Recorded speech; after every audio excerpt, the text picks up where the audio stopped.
Inaasahang dadagsa ngayong hapon hanggang gabi sa Lipa City Bus Terminal ang mga pasaherong magbabalik trabaho matapos ang long holiday weekend.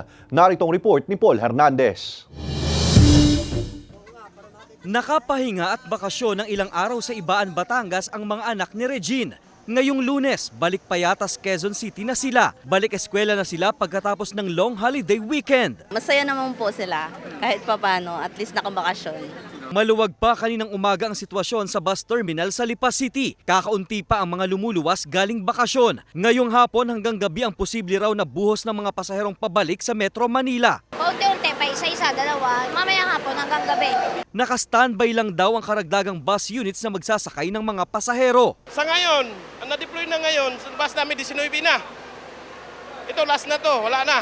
Antay na lang kami yung galing sa Cubao. Paniniguro raw ito para hindi magkulang ng bibiyahing bus, lalo't inaasahan din na hindi agad makababalik ang mga pampasaherong bus sa terminal dahil sa nakikitang matinding traffic sa expressway.